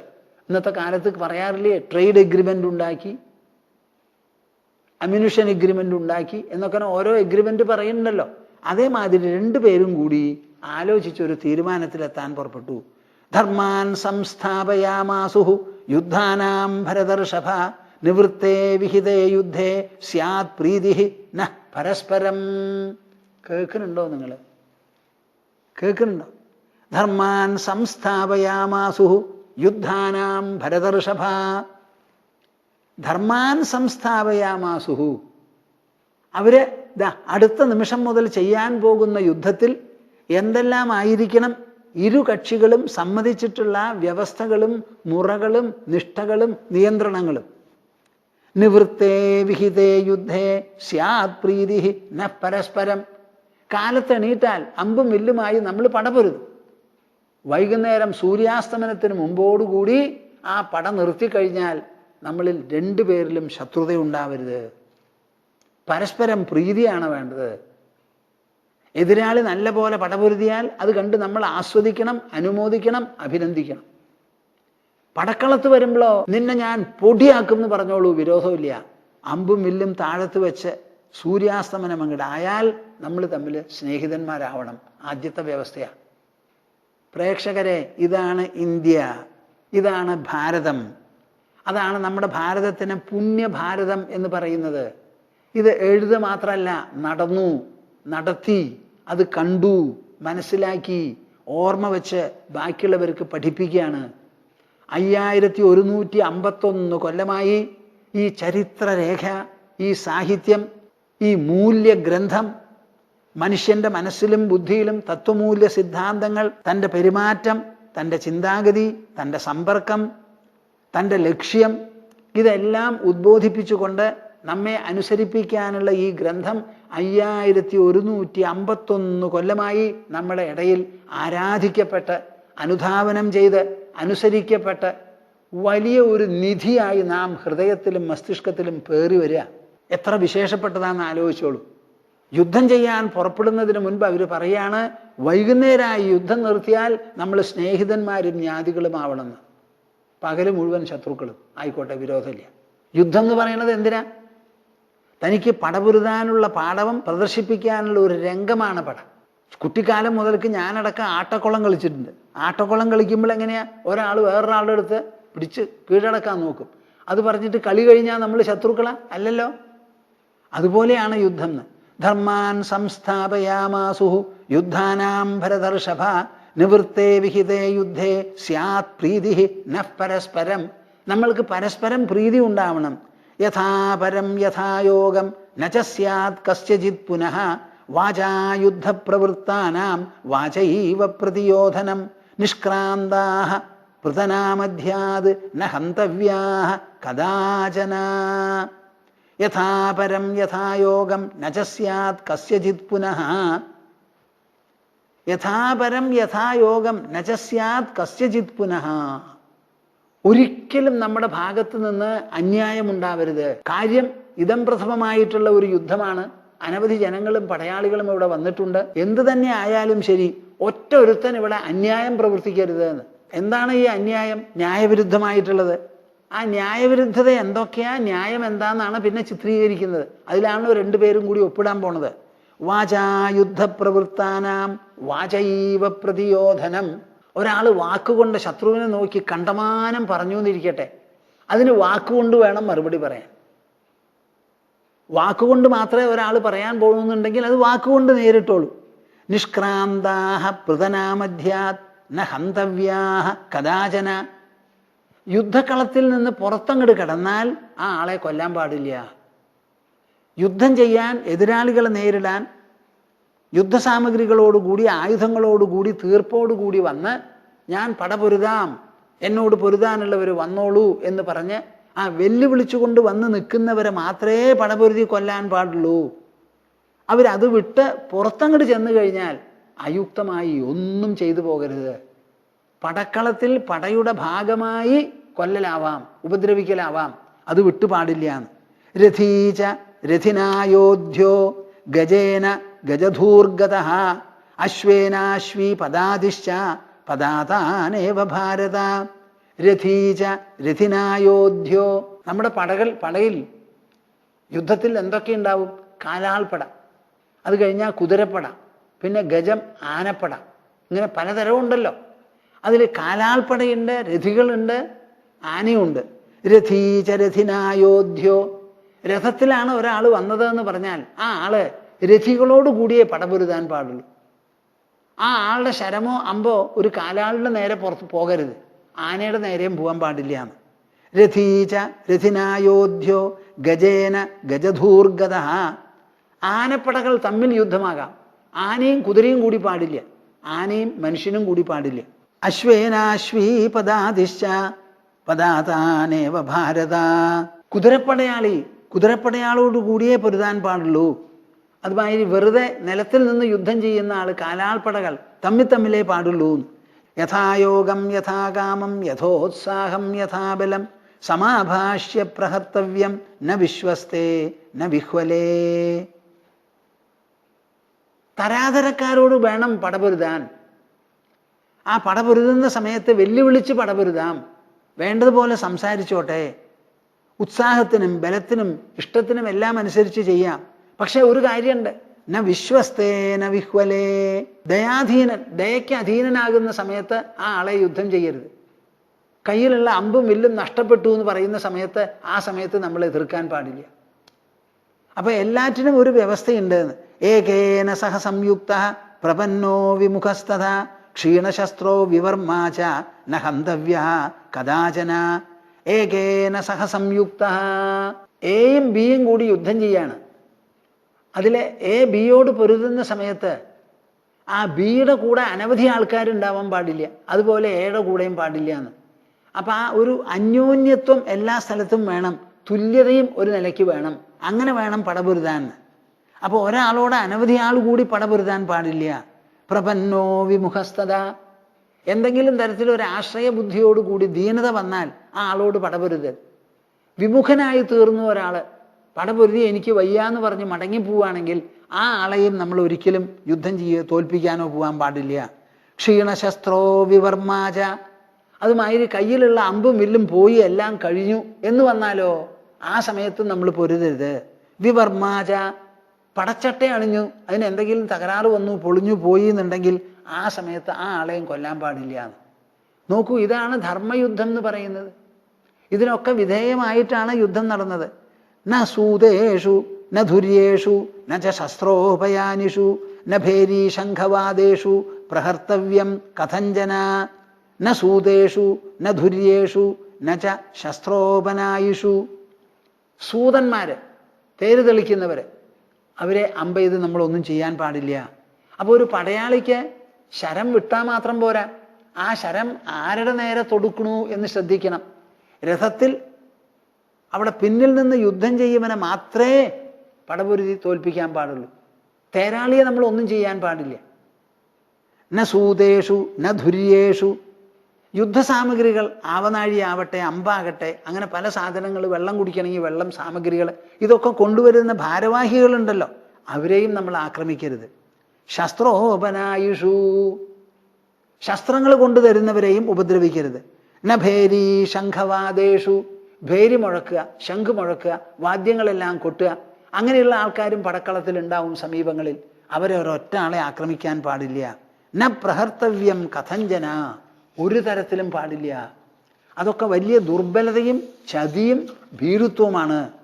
ഏവം തേ സമയം കൃത്വാ കുരു പാണ്ഡവ സോമകാഃ വിസ്മയം പരമം ജഗ്മുഃ പ്രേക്ഷമാണാഃ പരസ്പരം.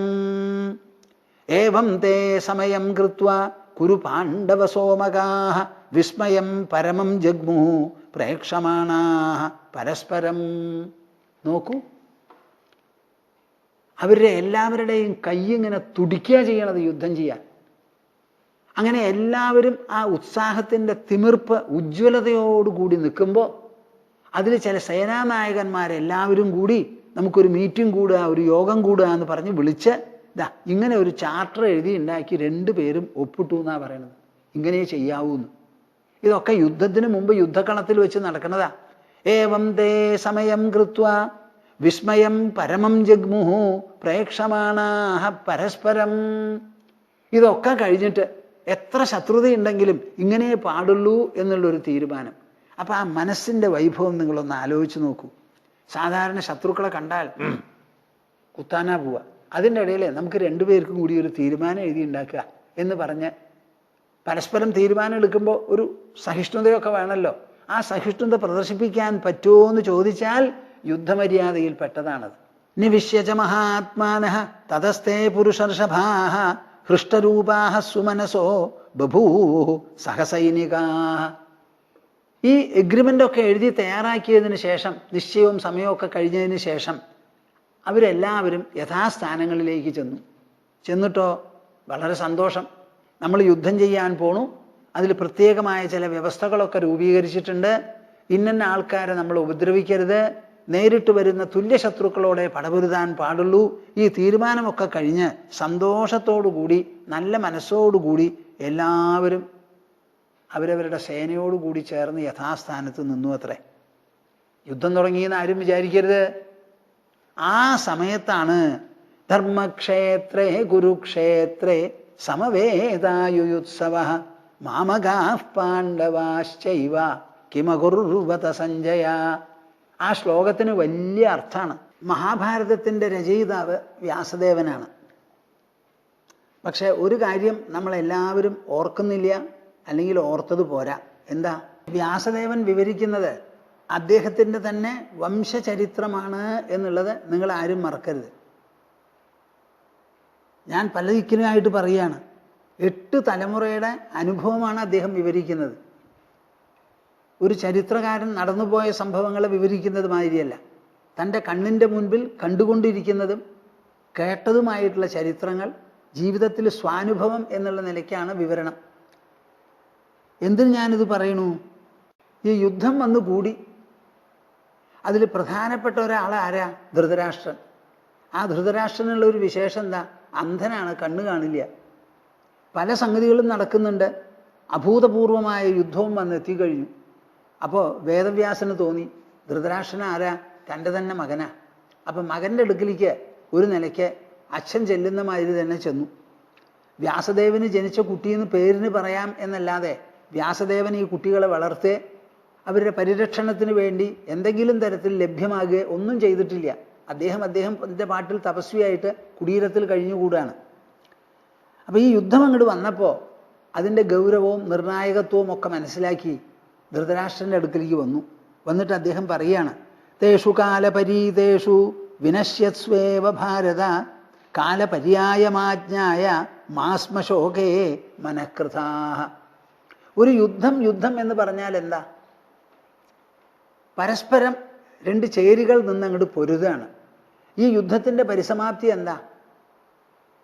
സാധാരണ നിലയ്ക്ക് പൊരുതി ക്ഷത്രിയന്മാരോട് പറയണത് ഒന്നിലോ അവിടെ വീണ് മരിക്കണം, അല്ലെങ്കിൽ ശത്രുക്കളെ കൊന്ന് താൻ മാത്രം ജയിക്കണം. അങ്ങനെ ജയിക്കാൻ ഉള്ളവരെ എത്ര പേരെ എതിർഭാഗത്തുണ്ടോ അവരെ ഒക്കെ പടപൊരുതി തോൽപ്പിക്കണം. അങ്ങനെ വരുമ്പോൾ മിക്കവാറും എതിർഭാഗത്തുള്ളവർ മുഴുവനും പോണ്ടി വരും. അങ്ങനെ എതിർഭാഗത്തുള്ളവരെ മുഴുവനും കൊന്നൊടുക്കാനായി സ്വപക്ഷത്തിലുള്ളവരും കുറേ പേര് മരിക്കേണ്ടി വരുമല്ലോ. അപ്പോൾ ഈ 45 ലക്ഷം പടയാളികൾ അണിനിരന്നിട്ടുള്ള കുരുക്ഷേത്രത്തിൽ നടക്കാൻ പോകുന്നത് എന്താ? കൂട്ടക്കൊലയാണ്, കൂട്ടമരണം. ഇത് ഉപായപ്പെട്ടതൊന്നുമല്ല. എത്ര ദിവസം ഈ യുദ്ധം നീണ്ടുപോകുമെന്ന് പറയാൻ പറ്റില്ല. അപ്പോൾ ധൃതരാഷ്ട്രനെ സംബന്ധിച്ചാണല്ലോ ഇത് മുഴുവനും നടക്കണത്. അപ്പം മകൻ്റെ അടുക്കിലേക്ക് ഒന്ന് ചെന്നു. എന്നിട്ട് പറയാണ്, തേഷു കാലപരീതേഷു വിനശ്യസ്വേവ ഭാരത കാലപര്യായമാജ്ഞായ മാസ്മശോകേ മനഃകൃതാഃ. കാര്യം, അങ്ങക്ക് ജനിച്ച പുത്രൻ ദുര്യോധനൻ്റെ കൂടെയുള്ള ബാക്കിയുള്ള 99 പേരുണ്ട്. അതിനെ ചൊല്ലിയുള്ളവരെല്ലാവരും ഉണ്ട്. അവരെ ചൊല്ലിയാണ് ഈ യുദ്ധമെങ്കിലും അങ്ങ് മനസ്സിലാക്കണം. മനുഷ്യരാശിയെ മുഴുവനും നിയന്ത്രിച്ച് മുമ്പോട്ട് കൊണ്ടുപോകുന്നത് കാലം എന്ന് പറയുന്ന അജയ്യമായ ഒരു ശക്തിയാണ്.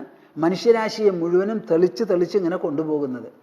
ആ കാലത്തിൻ്റെ പ്രയാണത്തിൽ അങ്ങയുടെ വംശം മുഴുവനും നശിക്കാനാ പോണത്. അപൂർവം ചിലരെ ബാക്കി വരുള്ളൂ, ബാക്കിയൊക്കെ ഇവിടെ മരിക്കും. ഒരാൾ പോലും എതിർഭാഗത്ത് ബാക്കി വന്നാൽ ആ ആളെ ഒറ്റ തിരിച്ച് ദ്വന്ദ്വയുദ്ധം ചെയ്തിട്ടെങ്കിലും തോൽപ്പിച്ചാലേ ജയം എന്ന് പറയാൻ പറ്റുള്ളൂ. കാലപര്യായമാജ്ഞായ, അതുകൊണ്ട് കാലത്തിൻ്റെ പ്രവാഹത്തിൽപ്പെട്ടാണ് ഈ സംഭവങ്ങളൊക്കെ നടക്കുന്നത് എന്ന് വിചാരിച്ച് മാ അസ്മശോകേ മനഃകൃതാ, ഇതിനെക്കുറിച്ച് ഇങ്ങനെ ആലോചിച്ച് ദുഃഖിച്ച് വന്നൂലോ പോയൂലോ മരിക്കൂലോ എന്നൊന്നും അങ്ങ് വിചാരിച്ച് മനസ്സിന് വ്യഥയേൽപ്പിക്കരുത് എന്ന് പറഞ്ഞുകൊണ്ടാണ് വ്യാസദേവൻ അവിടെ എഴുന്നള്ളിയത്.